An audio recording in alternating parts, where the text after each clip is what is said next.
All right, now we're going to start working our quads with module 5. I divided the legs into different muscle groups because they are in different muscle groups. You have your quads, your hamstrings, and your glutes. We're going to work quads on one day, and then on module 6, we'll pick up our hamstring and glutes. So, as you notice on the list, there's a lot of choices that you have. It depends on where you're at.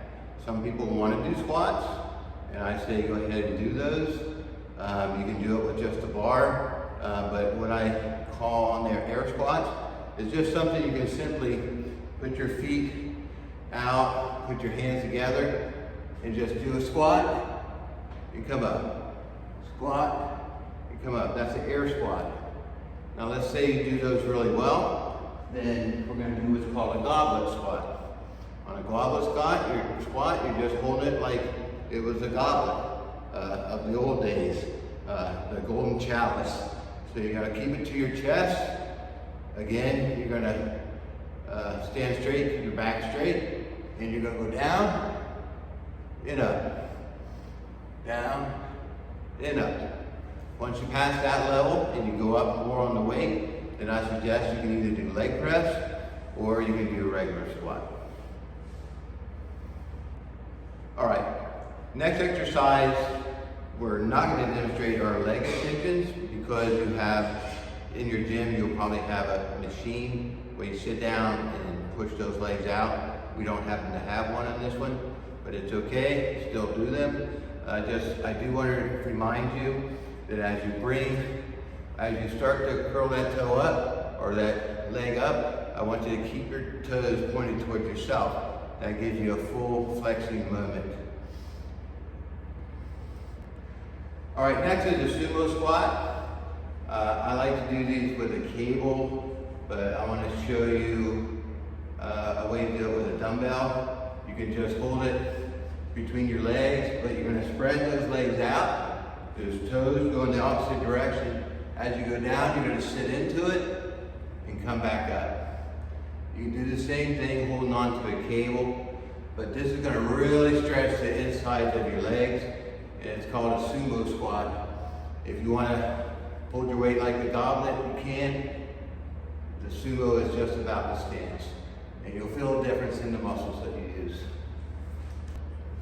All right, the next exercise before we do a little bit of calves is just a front lunge. You can either walk through it, or you can just put your hands on your hip. You can hold weights if you want to, depending on where you're at. All it is a simple step forward, down, and back.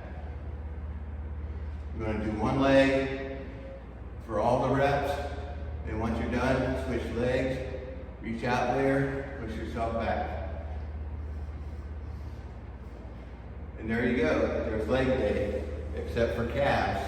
So how you're going to finish calves off is you're going to get yourself a barbell. You're going to let your toes stand on that barbell. Let me get one.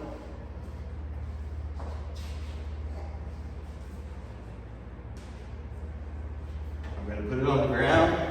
Put my toes on the edge. You can hold dumbbells now. You can hold kettlebells. You can put weight on you. On a Smith machine, it doesn't matter. All you're going to do is you're going to bring your feet up and then back down to the ground. Heels touch the ground. Back up and down. Up and down. All right, so now we're almost done with our week. This is module 6. Depending on how you split it up, you can do as many modules as you want per day. I would say don't do more than 2 modules per day. You can do up to 1. You can do 1 and do 6 days a week if you want to. But it seems to be everybody's favorite, glutes and hamstrings. So we're going to start out with a really nice deadlift. It's called a Romanian deadlift or RDL. I like to use a cable. It gives me a little more control. You can use dumbbells if you want. You can use a barbell if you want, but I like the cable. So what I'm going to do is put a pretty decent weight on there.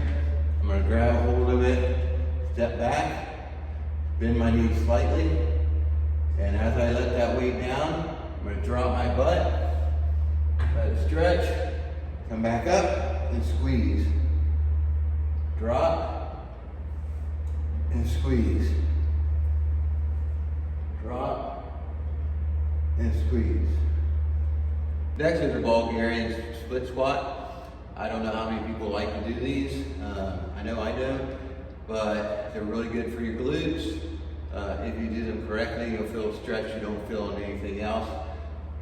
What I do, especially starting out, is actually put a bar in place. So if you have a Smith machine or something you can hold on to make you stable until you get used to it, until you can change dumbbells, just do it that way. I sit on the bench, put my feet out, and that's where I'm going to stand up. And I'm going to use the bar to stabilize myself. I'm just going to bring a foot back and put it over the bench. Stand straight up.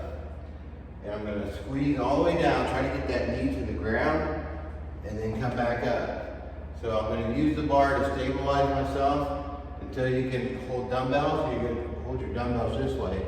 If you lean forward, you're going to hit more glutes. If you're straight up and down, you're going to hit more quads. All right, the next thing we're going to do are pull-throughs. Again, this is a rope that you use, and the cable goes between your legs. You're going to drop down with your hips. Let that rope go between your legs. And as you're coming up, I don't want you to use your shoulders or anything else to pull it. You're only going to use your legs. You're going to step over the rope. Walk out. Legs apart. Bend over. Let that rope go between your legs.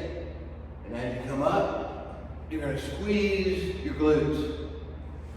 Down to your legs.